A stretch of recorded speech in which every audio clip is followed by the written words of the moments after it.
এখন আমরা আমাদের যে সেকেন্ড পার্টটা দেখবো সেটা হচ্ছে আমাদের ফার্ম মেশিনারি। এটা হচ্ছে আমাদের মোস্তাফিজুর রহমান স্যারের পার্ট। এটা হচ্ছে এখান থেকে ফার্স্ট আমাদের মাস্ট ডেফিনেশনটা পড়তে হবে। তো রিটেন আসলে ডেফিনেশন অনেক বেশি আসে, এক মার্কেট ডেফিনেশন অনেক বেশি পরিমাণে দিবে। তো ফার্ম মেশিনারি কি, সিম্পল একটা জিনিস। এদের ক্লাসিফিকেশন গুলো একটু দেখতে পারো, আমাদের কি কি ক্লাসিফিকেশন গুলো আছে, ঠিক আছে। অবশ্যই টিলেজের জন্য আমরা কি ইয়ে করতে পারি, প্ল্যান্টিং, ইরিগেশন, ফার্টিলাইজেশন, সবগুলো তো আমাদের মেশিনারি হয়। তো আমাদের হচ্ছে primary tillage machinery, secondary tillage machinery. তো প্রাইমারি টিলেজ, সেকেন্ডারি টিলেজ এগুলো তো তোমরা হয়তো ওয়ান ওয়ানে অ্যাগ্রোনমিতে পড়ছো। আমাদের সয়েলের যে আমরা মেইন যে টিলেজটা দেই বা সয়েলটাকে একদম ভাঙার জন্য ভালোভাবে, সেটা আমাদের প্রাইমারি টিলেজ। প্রাইমারি টিলেজের পরে সয়েলটাকে আরেকটু রিফাইন করার জন্য যেটা, সেটা আমাদের সেকেন্ডারি টিলেজ। এখন প্রাইমারি টিলেজের জন্য কিছু মেশিনারিজ থাকবে, সেকেন্ডারি টিলেজের জন্য কিছু মেশিনারিজ থাকবে। তো এগুলো ছিল তোমরা একটু চ্যাট জিপিটি থেকে দেখতে পারো যে আমাদের primary tillage machinery versus secondary tillage machinery, বা crop planting machinery versus plant protection machinery, ঠিক আছে। এগুলো একটু দেখতে হবে। তো প্রাইমারি টিলেজ মেশিনারি গুলোর মধ্যে কি কি আছে, আমাদের mouldboard plough, disc plough, rotary tiller, ঠিক আছে। তো এগুলো একটু হালকা করে এদের যে ফাংশনটা, তো আমরা সামনে গেলেও দেখবো এগুলো ফাংশন গুলো আছে। যেমন সে প্রাইমারি টিলেজ, তো এটা হচ্ছে আমাদের মোলবোর্ড প্লাউ। তো এটা কাজ হচ্ছে যে inverse the soil, bury sweets and কি রেসিডিউস। তো মোলবোর্ড প্লাউ কিন্তু বিভিন্ন পয়েন্ট এগুলো পরীক্ষা আসে অনেক সময়। এরপর হচ্ছে তোমার ল্যাবে পরীক্ষা আসতে পারে, পরীক্ষা এমনি রিটেনে দিতে পারে, বা হচ্ছে ভাইভাতে তোমার জিজ্ঞেস করতে পারে, ঠিক আছে। এগুলো চিত্র থেকে তখন সে বলা লাগে যে এটা হচ্ছে আমাদের কি পয়েন্ট অফ শেয়ার, তারপর হচ্ছে ফ্রগ, তারপর এগুলো হচ্ছে বিম। অ্যান্ড তোমাদের সাথে প্র্যাকটিক্যালে এখন তো চিত্র নেই, আগে থাকলে চিত্র আঁকানো লাগতো। তারপর মোলবোর্ড প্লাউ যে ফাংশনটা মাস্ট, ঠিক আছে। মোলবোর্ড প্লাউটা হচ্ছে আমাদের জন্য অনেক ইম্পর্টেন্ট। তো মোলবোর্ড প্লাউ ফাংশনটা অনেক ভালোভাবে পড়বে, যে cutting the furrow slice, lifting the soil turning. তো এখানে কঠিন কিছু নেই। তো মূল প্লট চিত্রটা একটু দেখে যাবে যে কোন পার্টে কি আছে। তো আহামরি কঠিন চিত্র না, আর আহামরি একদম যে পয়েন্ট টু পয়েন্ট করতে হবে তাও না। কিছু কিছু ইম্পর্টেন্ট পার্ট, যেমন সে বিম, সে ফ্রগ, তারপর সে পয়েন্ট অফ শেয়ার, ঠিক আছে। তারপর সে এই যে এই পার্টটা হচ্ছে আমাদের মূল বোর্ড, এটাই বলি আমরা হচ্ছে মূল বোর্ড। এই কয়েকটা জিনিস একটু ভালো মতো দেখলে হবে। তারপর সে মূল বোর্ড গুলোর মধ্যে কি কি কম্পোনেন্টস আছে, এরপরে এগুলোর হচ্ছে আবার আলাদা ফাংশন আছে। যেমন সে শেয়ারের কাজ কি, ঠিক আছে। তো মূল বোর্ডের কাজ কি, ল্যান্ড স্লাইড সাইডের কাজ কি, ফ্রগের কাজ কি। দেখো এখানে কিন্তু যে কয়েকটা দিয়েছে, এখানে চারটা দিয়েছে, ঠিক আছে। এই চারটা কম্পোনেন্ট একটু ভালো মতো পড়বা, যেহেতু প্রমিনেন্ট যে চারটা পার্ট আমাদের এখানে, এগুলো একটু ভালো মতো দেখাচ্ছে। শেয়ার হচ্ছে পেনিট্রেস ইনটু দ্য সয়েল, হচ্ছে মোলবেড হচ্ছে মোলবেড দ্যাট পার্ট অফ দ্য ওই রিসিভ দ্য হচ্ছে ফারো স্লাইস, ঠিক আছে। তারপরে ল্যান্ড সাইডের কাজ কি, ফ্রগের কাজ কি। এই চারটার কাজগুলো একটু ভালো মতো দেখবা। তো মোলবেড ফ্লাউটা অনেক আমাদের জন্য ইম্পর্টেন্ট। ওইগুলোর হচ্ছে যে ফাংশন আসতে পারে, তো কম্পোনেন্টের ফাংশন গুলো তুমি লিখো। তার সাথে অ্যাডজাস্টমেন্ট হচ্ছে মূল প্লট অ্যাডজাস্টমেন্ট আবার দুইভাবে করা যায়, একটা হচ্ছে হরিজন্টাল সাকশন, একটা হচ্ছে ভার্টিক্যাল সাকশন, ঠিক আছে, সাকশন। তো আমরা তো হচ্ছে হরিজন্টাল ভার্টিক্যাল জিনিসগুলো চিনি, তাই না। তো একটা হচ্ছে হরিজন্টাল ডিরেকশন, একটা আমাদের ভার্টিক্যাল ডিরেকশন। তো হচ্ছে এটাকে আমরা ওইভাবে হচ্ছে অ্যাডজাস্ট করতে পারি আর কি, আমাদের নিডস অনুযায়ী। তো মূলবোর্ড প্লাউ কেন হচ্ছে কান্ট্রি প্লাউ থেকে বেটার। তো কান্ট্রি প্লাউ তোমরা এটাও হয়তো অ্যাগ্রোনমিতে এর আগের ওয়ান ওয়ানে দেখছো। এখন হচ্ছে মূলবোর্ড প্লাউ যেটা, সেটা হচ্ছে আমাদের ইম্পর্টেন্ট। আর হচ্ছে আমাদের যে ল্যাব আছে, ল্যাবের ওখানেও চাইলে তোমরা হয়তো দেখতে পারো, মূলবোর্ড প্লাউ থাকলেও থাকতে পারে। তো এটা কেন মোলবোর্ড প্লাউটা কান্ট্রি প্লাউ থেকে এই বেটার, এটা অনেকবার পরীক্ষায় আসছে, ঠিক আছে। এটা খুব ভালো মতো দেখতে হবে। এখন দেখো প্লাউইং ডেপথ, অবশ্যই মোলবোর্ড যে প্লাউটা, সেটা তো হচ্ছে প্লাউইং যে ডেপথ। এখন আমরা প্লাউইং ডেপথটা যেহেতু আমরা প্রাইমারি টিলেস করতেছি, ওখানে হচ্ছে আমাদের মাটিগুলোকে একদম ভেতর থেকে আমরা যাতে ভালো মতো এটা মিক্সচার করতে পারি, এই জন্য হচ্ছে আমাদের প্লাউইং ডেপথটা অনেক ইম্পর্টেন্ট। তো মোলবোর্ড প্লাউর ক্ষেত্রে ডেপথটা বেশি। আচ্ছা, country plough can not alter the soil, but mouldboard plough can alter the soil, ঠিক আছে। মানে হচ্ছে তোমার হচ্ছে উল্টাতে পারে না আর কি কান্ট্রি প্লাউ যেটা, কিন্তু মোলবোর্ড প্লাউ সেটা উল্টে দিতে পারে। তারপর same energy is needed in শীষ কাল্টিভেশন বাই কান্ট্রি প্লাউ, তো হচ্ছে কান্ট্রি প্লাউ কাল্টিভেটস লেস এরিয়া। এখন দেখো মলবুট প্লাউ থেকে কান্ট্রি প্লাউ তো আমরা লেস এরিয়া কাল্টিভেশন করতে পারি। এখন আমরা মলবুট প্লাউ দিয়ে যখন বেশি এরিয়া কাল্টিভেশন করবো, আমার টাইম কম লাগবে, লেবার কম লাগবে। তো এই জন্য হচ্ছে আমাদের এই কান্ট্রি প্লাউ থেকে মলবুট প্লাউটা বেটার। তো এটা পরীক্ষার জন্য অনেক ইম্পর্টেন্ট আছে। তারপর হচ্ছে আমাদের ডিসপ্লাউ আছে, ঠিক আছে। তো ডিসপ্লাউ এটা আমাদের ল্যাবের সামনে তোমরা গেলে দেখবা ডিসপ্লাউ আছে একদম ভাবে। এগুলো আমরা ডিসপ্লাউ বলে। তো ডিসপ্লাউর হচ্ছে অ্যাডভান্টেজ কি কি সেগুলো একটু দেখবা। এটা পেনিট্রেট করে ইজিলি। তারপর ওয়াট হচ্ছে অয়েলি স্টিকি সয়েল, ঠিক আছে। আমাদের যে স্টিকি সয়েল গুলো আছে, অনেকগুলো সয়েল আছে একটু মানে স্টিকি টাইপের, ওগুলো যে আমাদের এটা ভালো কাজ করে, বা ডিপ লাইং এর জন্য এটা ভালো কাজ করে, ঠিক আছে। তারপর আমাদের যে স্টোনি অথবা স্টাম্পি যে সয়েল গুলো আছে, সেখানে এটা আমরা সেফলি ইউজ করতে পারবো।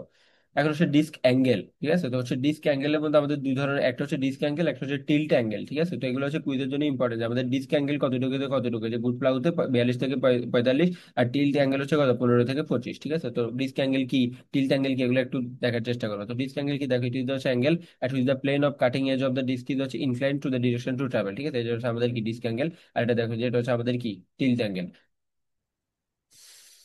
তারপর এখানে হচ্ছে আমাদের disc angle and tilt angle নিয়ে আরো ডেফিনেশন সিগনিফিকেন্স ভালোভাবে লিখছে। তো এখান থেকে হচ্ছে যে কোণের পরিমাণটা ভালো মতো দেখবা, যে একটা তো হচ্ছে 42, একটাতে কত 25 থেকে এই এই 15 থেকে 25, একটাতে কি 42 থেকে 45। তো ডিস্ক অ্যাঙ্গেলটা হচ্ছে মেনলি হচ্ছে যে যে প্লেন অফ দ্য ডিস্ক, ঠিক আছে। দুইটা এই যে প্লেন অফ দ্য ডিস্কের মধ্যে যে অ্যাঙ্গেল গুলো, সেটা হচ্ছে আমাদের কি ডিস্ক অ্যাঙ্গেল। আর হচ্ছে আমাদের যে টিল্ট অ্যাঙ্গেল দেখা, সেটা ভার্টিক্যাল প্লেন আর দ্য ডিস্ক সার্ফেস, ঠিক আছে। আমাদের যে যে ভার্টিক্যাল যে একটা প্লেন থাকে, তো এটা হচ্ছে যে রিয়েলিস্টিক ছবিগুলো দিয়ে যখন স্যাররা দেখাইলে আসলে এটা তোমরা ভালো বুঝবে। এখানে চুরি চিত্র দিয়ে জিনিসটা খুব একটা বোঝা যায় না আর কি। তো হচ্ছে যে আমাদের যে ভার্টিক্যাল প্লেনটা দেখছো, এটা হচ্ছে আমাদের যে ভার্টিক্যাল প্লেন, এটা হচ্ছে আমাদের ডিস্ক, এটার মধ্যে যে অ্যাঙ্গেলটা সেটা হচ্ছে আমাদের কি টিল্ট অ্যাঙ্গেল। আর একটা হচ্ছে আমাদের যে প্লেন অফ দ্য ডিস্ক, ঠিক আছে, plane of the disc and the direction of the travel. এখন দেখো যে আমাদের যে প্লেন অফ দ্য ডিস্ক, কারণ ডিস্কটা হয়তো এই ডিরেকশনে ট্রাভেল করতেছে, ঠিক আছে, ডিস্কটা এই ডিরেকশনে ট্রাভেল করবে, আর আমাদের ডিস্কটা এভাবে আছে। তাহলে দেখো এই ডিরেকশনে যাবে, ডিস্কটা আছে এভাবে, তাহলে এই যে কোণটা এটা হচ্ছে আমাদের কি ডিস্ক অ্যাঙ্গেল। আর আমাদের যে যে ভার্টিক্যাল যে ইয়াটা, ঠিক আছে, আমাদের যে যে কি বলে এটারে, আমাদের যে ভার্টিক্যাল প্লেনটা, ভার্টিক্যাল প্লেন আর হচ্ছে আমাদের যে ডিস্কটা, ঠিক আছে, ডিস্ক সার্ফেস যেটা ভার্টিক্যাল প্লেন, আর ধরো এটা হচ্ছে আমাদের ডিস্ক সার্ফেস, তাহলে এ ধরো এটা হচ্ছে আমাদের ডিস্ক ডিস্ক সার্ফেস, ঠিক আছে, তাহলে হচ্ছে ডিস্কের সার্ফেসের সাথে যে ভার্টিক্যাল প্লেনের অ্যাঙ্গেলটা এটা হচ্ছে আমাদের কি টিল্ট। আর এটা হচ্ছে আমাদের কি ডিস্ক অ্যাঙ্গেল, যে আসলে কোন ডিরেকশনে ট্রাভেল করবে আর ডিস্কের সাথে যে অ্যাঙ্গেলটা। এই দুইটা অ্যাঙ্গেলটা একটা সিগনিফিকেন্স গুলো কি কি একটু মতো দেখবে। প্রাইমারি টিলার মেশিনারিজ গুলো, যে রোটারি টিলার, হ্যাঁ রোটারি টিলার, এটাও আমাদের ল্যাবে থাকার কথা। তাছাড়া আসলে আমাদের সেকেন্ডারি টিলেজ মেশিনারিজ গুলো হচ্ছে harrow, cultivator, roller, pulveriser, rotavator sorry. তো মেশিনারি গুলো এখানে চিত্র দিচ্ছে, তো এগুলা কিন্তু আসলে আইডেন্টিফিকেশনের জন্য অনেক অনেক ইম্পর্টেন্ট, ঠিক আছে। আইডেন্টিফিকেশন এরকম মেশিন দিয়ে দিবে, যদি মেশিন ল্যাবে না থাকে চিত্র প্রিন্ট করে দিয়ে দিবে, ঠিক আছে, তখন সে দেখে ভালো লাগবে যে এটা কোন মেশিনারি। তো মেশিনারি গুলো এমন না যে চিত্রগুলো আমরা দেখলাম না শিখলাম না শুধুমাত্র যে আমাদের রিটেনে তো আসবে না, কিন্তু এগুলো ল্যাবে গেলে কিন্তু ধরবে মাস। তো এখান থেকে হচ্ছে যে এই যে ফিগারটা, এই ফিগারটা লাগবে যে আমাদের সিঙ্গেল অ্যাকশন, ডাবল অ্যাকশন আর অফসেট, ঠিক আছে। তো আমাদের হচ্ছে depend on disc arrangement, disc harrows আর ডিভাইডেড ইনটু কি টু ক্লাস, একটা সিঙ্গেল অ্যাকশন আর একটা কি ডাবল অ্যাকশন, ঠিক আছে। তো এর ডাবল অ্যাকশনের মধ্যে আরো একটা জিনিস আছে, সেটা হচ্ছে অফসেট, এই অফসেট, ঠিক আছে। তো এটা হচ্ছে পরীক্ষা অনেক বেশি আসে, এগুলো চিত্র সহ দেখতে হবে, সিঙ্গেল অ্যাকশনটা দেখতে কিরকম, ডাবল অ্যাকশনটা কিরকম, অফসেটটা কিরকম, ঠিক আছে। তারপর দেখো আমাদের সেকেন্ডারি টিলেজ মেশিনারিজ, যে কাল্টিভেটরস, তারপর হচ্ছে রোলার, পালভেলাইজার, রোটাভেটর। তো ক্রপ প্ল্যান্টিং মেশিনারির মধ্যে আমাদের কি কি থাকে? হ্যাঁ, তো ক্রপ প্ল্যান্টিং, এখন হচ্ছে প্ল্যান্টিং এর জন্য ফার্স্টে আমাদের সিড ড্রিল, তো সিড ড্রিলের হয়তো তোমরা ম্যাথ করছো বা সামনে গেলে করবা, হচ্ছে ব্রডকাস্ট সিডার, হচ্ছে প্ল্যান্টার, ট্রান্সপ্ল্যান্টার, ঠিক আছে, প্রিসিশন সিডার। এগুলো হচ্ছে আমাদের যে মেশিনারিজ গুলো আছে, এগুলো হচ্ছে মেশিনারিজ হালকা করে তোমাদের ফাংশন লিখে দিছে। এই যে মেশিনারিজ গুলো তোমরা দেখা যায় সিড ড্রিল, তো সিড ড্রিলে তোমরা এগুলো হচ্ছে অনেক আগে সিড ড্রিল লাগতো, এখন হচ্ছে এগুলো হচ্ছে উন্নত সিড ড্রিল চলে আসছে। সিড ড্রিল হচ্ছে আলটিমেটলি হচ্ছে সিড মাটির মধ্যে দেওয়া দিয়ে এটা। ক্রপ প্ল্যান্টিং মেশিন দেখো ব্রডকাস্ট সিডার্স, হ্যাঁ, for wide area seed distribution. তো তোমরা দেখবা যখন হচ্ছে আমাদের অনেকগুলো প্ল্যান্টিং মেথড থাকে, তো ব্রডকাস্টিং একটা জিনিস আছে। তো ব্রডকাস্টিংটা হচ্ছে জাস্ট আমরা ধরো এরকম ছড়াই ছিটিয়ে দিব, কোনো ধরনের রো বা হচ্ছে কলাম এগুলো মেনটেন করে চলে না আর কি, ঠিক আছে। তো এরকম একটা ফিল্ড তুমি ওই যে হাত দিয়ে এরকম ছড়াই ছড়াই ছিটিয়ে চারিদিকে দিবা, তো এগুলো হচ্ছে ওয়াইড এরিয়াটাকে যখন আমরা ডিস্ট্রিবিউট করতে চাই তখন এরকমটা লাগে আর কি। তো এটা হচ্ছে আমাদের প্ল্যান্টিং মেশিনারি, যেটা ব্রডকাস্ট সিডার। আর যখন হচ্ছে প্ল্যান্টিং মেথড হয়ে যাবে সেটা, তখন সেটা আমরা বলছি ব্রডকাস্টিং। তারপর দেখা যায় আমাদের প্ল্যান্টার, এটা হচ্ছে আমাদের লার্জ এরিয়ার জন্য। এরপরে হচ্ছে আমাদের ট্রান্সপ্ল্যান্টার আছে ফর যে সিডলিং, ঠিক আছে। ট্রান্সপ্ল্যান্টার হচ্ছে মেনলি হচ্ছে আমাদের রাইস ভেজিটেবল যেগুলোতে।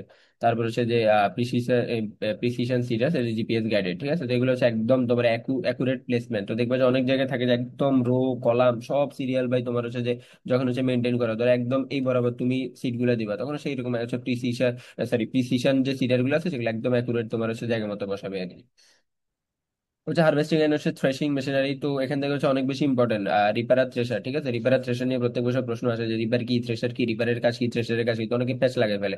তো রিপারের কাজ কি দেখো, হচ্ছে কাটিং এন্ড গ্যাদারিং ক্রপস, হ্যাঁ, when they reach হচ্ছে maturity, reducing the manual labour, improving efficiency. এখন রিপারের কাজ হচ্ছে কাটা, রিপারের কাজ জাস্ট হচ্ছে কাটা, রিপারের কোনো কাজ নাই, ঠিক আছে। তো রিপার কি করবে, জাস্ট হচ্ছে যখন সেটা ম্যাচিউর হয়ে গেছে কেটে ফেলবা। থ্রেশিং এর কাজ হচ্ছে এটা হচ্ছে আমরা যখন বলি না ধান মাড়াই ঝাঁটাই, ঠিক আছে, এগুলো হচ্ছে থ্রেশিং এর কাজ। তো এই মেশিনটা অনেকে দেখার কথা, গ্রামে গেলে এই মেশিনটা দেখার কথা, এটার মধ্যে হচ্ছে ধানটা এরকম হচ্ছে জোরে জোরে ফেলা, আর এটা হচ্ছে পা দিয়ে ঘুরাইতে থাকে। তো অনেকগুলো আছে মোটর টাইপেরও আছে, মোটর দিয়ে সারাদিন ঘুরে অথবা পা দিয়ে ঘুরায়। আর যখন ধান এগুলোতে হচ্ছে যে জোরে জোরে বাড়ি দেয়, তখন ওখান থেকে হচ্ছে নিচে ধানটা পড়ে যায় এই আর কি। যদি দেখো মেশিন ইউজ টু হচ্ছে সেপারেট গ্রেইন, দেখছো, টু ফ্রম হচ্ছে স্টক এন্ড হাস্ক। তো আমাদের হচ্ছে গ্রেইনটাকে স্টক আর যে হাস্ক আছে এখান থেকে আলাদা করার যে প্রসেসটা, এটা হচ্ছে আমাদের থ্রেশারের কাজ। আর রিপারের কাজ হচ্ছে জাস্ট আমাদের যে ফসলটা সেটা হচ্ছে আমরা ফিল্ড থেকে কেটে নিয়ে যাবো যখন সেটা যে ম্যাচিউর হয়ে গেছে। তো এখানে কিন্তু তোমার আসবে কিন্তু থ্রেশার কি, থ্রেশারের কাজ কি, ফাংশন কি, রিপারের কাজ কি, এগুলো আসে। কম্বাইন হারভেস্টার অনেক অনেক বেশি ইম্পর্টেন্ট। কম্বাইন হারভেস্টারে তোমার চিত্রও দেয় আইডেন্টিফিকেশন, ঠিক আছে। তো কম্বাইন হারভেস্টার হচ্ছে দেখো, তো কম্বাইন হারভেস্টার হচ্ছে এখন আমরা রিপিং করলাম আলাদা, থ্রেশিং করলাম, উইনোইং করলাম আলাদা আলাদা আলাদা, কিন্তু কম্বাইন হারভেস্টার নামের মধ্যে যেহেতু কম্বাইন আছে, তো এটা হচ্ছে তিনটা কাজ একসাথে করে ফেলে, রিপিং, থ্রেশিং আর উইনোইং সব একসাথে করে ফেলে, এই জন্য এটার নাম হয়ে গেছে কম্বাইন হারভেস্টার। তো কম্বাইন হারভেস্টারের যে কি কম্পোনেন্ট অনেক বেশি পরীক্ষা আসে, যে কম্বাইন হারভেস্টারের কি কম্পোনেন্টস কি কি। তো এখানে একটা হেডার থাকে, থ্রেশিং ড্রাম থাকে, সিপস এন্ড হচ্ছে ফ্যান্স থাকে, ঠিক আছে, গ্রেন স্ট্যান্ড থাকে, এবং এগুলার ফাংশন সহ দেখতে হবে যে কোনটার কি কাজ। তারপর হচ্ছে আমাদের current status and future scope কি কি আছে, ঠিক আছে। তো কারেন্ট স্কোপ তো এগুলা এখন হচ্ছে আমাদের পরীক্ষায় অনেকগুলা, তোমরা যদি দেখো যে রিসেন্টে কিছু প্রশ্ন আসছে যে ব্রেনস্টর্মিং প্রশ্ন টাইপের, যে তোমার আসলে কারেন্ট স্ট্যাটাস কি, বা তুমি ফিউচার প্রসপেক্ট কি দেখো, বা তোমার কিছু আইডিয়া দাও, বা তোমার ডিসিশন জানাও, ঠিক আছে। তো এটার জন্য কিন্তু এই টাইপের প্রশ্ন হচ্ছে ইম্পর্টেন্স, যে আমাদের কারেন্ট স্ট্যাটাসটা কি আছে, এবং হচ্ছে আমাদের ফিউচারে আসলে কি দেখি, বা ফিউচারে তুমি কি মনে করো যে আমাদের যে এগ্রিকালচার মেশিনারিজ গুলো আছে কিভাবে কিভাবে ডেভেলপমেন্ট করা যায়, ঠিক আছে। তো এই টাইপের কিছু প্রশ্ন একটু দেখে যাবা। মানে এগুলো হচ্ছে এখন অনেক বেশি পরিমাণে আসতেছে, প্রত্যেকটা ডিপার্টমেন্টের টিচার এখন আসলে প্রশ্ন এরকম একটা করে মিনিমাম প্রশ্ন দিয়ে দেয়, যেটা তুমি তোমার ব্রেন স্টর্মিং করে তুমি তোমার অপিনিয়ন দিবা। এরকম দেখবে আমাদের ফিউচার যে ইয়েগুলো আছে, যে গভর্নমেন্ট এন্ড প্রাইভেট ইনভেস্টমেন্ট, হ্যাঁ, তারপর হচ্ছে যে স্ট্রেন্থেনিং টেকনিক্যাল ট্রেনিং প্রোগ্রাম, সেগুলো এখন জাস্ট নর্মালি দেখে গেলেই বা নিজের মতো করে চাইলে বানিয়ে লিখতে পারো।